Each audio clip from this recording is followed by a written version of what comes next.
Hello. Today is the fourth Wednesday in our Lent series, and this week we're thinking about homelessness. Now, most of us have never experienced homelessness, and thank goodness for that, but there are many people who do.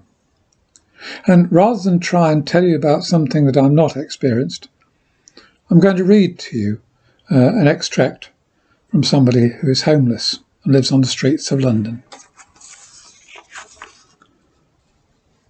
It's 5 p.m. in May. I'm sitting on the steps of the Connection at St Mary's in Trafalgar Square. I'm lucky enough to be given some food, and I'm waiting for dark so I can roll out my sleeping bag and go to sleep at the top of the stairs. In my mind, I'm thinking about how I'm going to get out of this situation. There are all kinds of folk walking to wherever they need to go, mostly home to relax from a day's work, I imagine. As the hours pass, I just want no one to look at me, as I feel so embarrassed at what has become of me. I reflect on the really amazing life I had until this point. The last few years haven't been great. Eventually it's dark and not too many people about, so I unroll my sleeping bag, making sure that my back is towards anyone looking. Once in my sleeping bag, I struggle to get comfortable on the stone floor as my hip is almost in direct contact with the ground. I cover my face so I can't see anyone, and they can't see me. I'm just another homeless person in London. Eventually, through exhaustion, I fall asleep. I'm awoken some time later by a soft female voice, American or Canadian accent. I look up and she's very compassionate. She says, "Hello, are you hungry or can I buy you a coffee?" I thank you very much, I say, but no. Are you sure? I nod and thank her. My reason for saying no is because I feel ashamed of being in this situation. The young woman then says goodbye. I sleep again. Sometime later, I'm awoken by someone screaming at the top of their voice, "Help me, help me, help me!" At this point, I realise that it's raining heavily, and I'm soaked right through my sleeping bag. The voice is coming from an overweight man about 25 years old. He has bare feet, a t-shirt and shorts. It's about 8 degrees, I guess. I feel so sorry for him as he disappears towards Trafalgar Square, but I'm in no position to help him.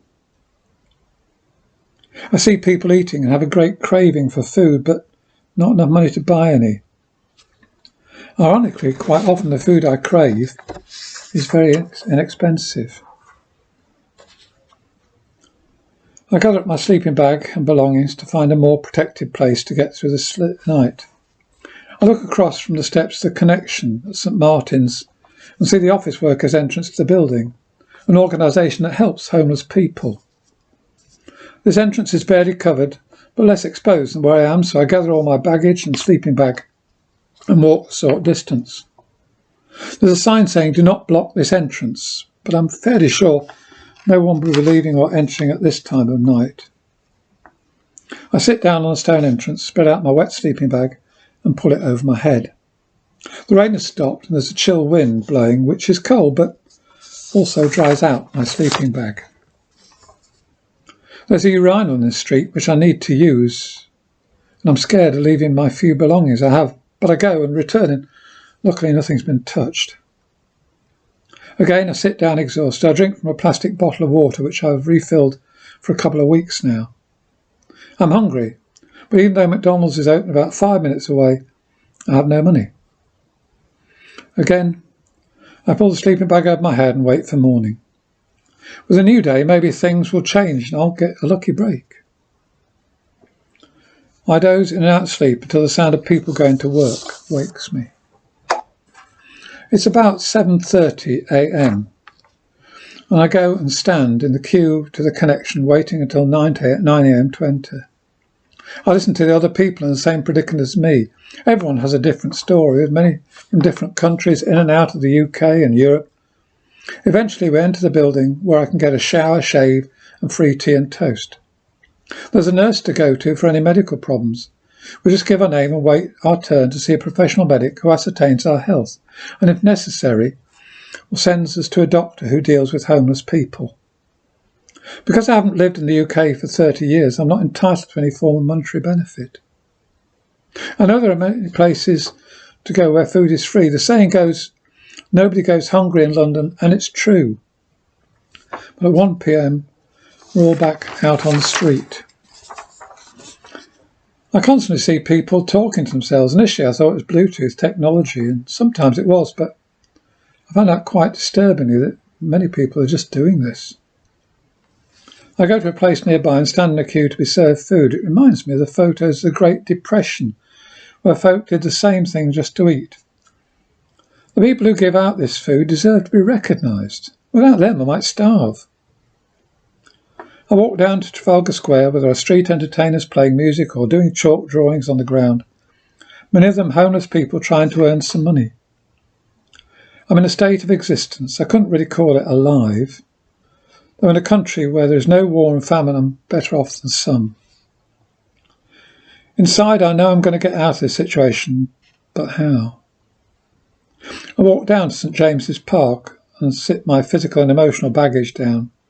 Look around at all the people enjoying their day.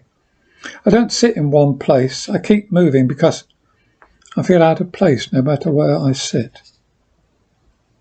Eventually, I wander back to the steps at St Martin's and wait again for night to come. And that's his day after day after day, and so true for many people. And homelessness is a terrible thing, but homelessness isn't just sleeping on the streets. Homelessness is people who are called sofa surfing, where they go from friend to friend because they've got nowhere to live. For those who are in temporary and emergency accommodation, for refugees, for migrants, for those in the detention centres waiting for a decision about whether they can stay or go. And we forget them because we don't see them like we do the people on the street. But every day, they don't know what's going to happen. They don't know whether they're going to be where they are. They're going to have to move and do things. Do they unpack? Do they stay? And many of them have children with them. And these children are being brought up in very strange environment, and they have to change school regularly because they have to move address to keep up with these new addresses and temporary accommodation. And is it any wonder that depression and mental illness attacks so many people in this situation? But does it have to be like this? Why can't things change? Well, in Finland, they have.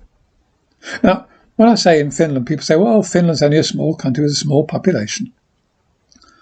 But they're doing something, and it's making an immense difference. They have the best education system in the world for children, and they take the responsibility of homeless people very serious. And they've got a scheme called Housing First. And what they've done is taken all the refugees and hostels and things like that and turn them into flats. And they give the flats to these people so they've got a proper home. And where there aren't enough hostels and things, they build new flats. And homelessness has virtually been eradicated in Finland. They feel wanted. They feel they have a home. The difference is phenomenal. We have to remember that every child, every person on this earth is a child of God and deserves the same rights and securities that we have. But what can we do? Well, we can start by praying that the world will change, praying that people will become kind and caring. We can support homeless charities. We try and do something from St Giles. We're helping with food poverty at the moment. But there's so much more we could do. We could write to our MPs or to government to get them to address this, to make them think about the housing first. It is on their agenda, they say, but it doesn't come into being. Perhaps we need to make it a priority. And sometimes I think, what can I do more? I'm just an individual. But I know the one thing I can't do is ignore it and let it go. Because every day, these people will be going through a sort of hell. In the cold weather, in the wet, those on the streets will freeze and some will die.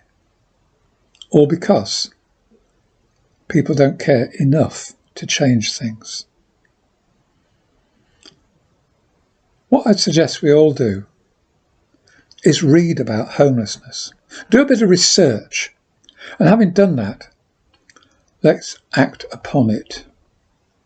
Because we're Christians, we're following Jesus Christ. And one thing he never did was walk past on the other side of the street and ignore someone in need. So I'll leave you with the thought that it's up to you, but please, please, try and do more. I'm pledging myself to make a real effort to address homelessness in this country.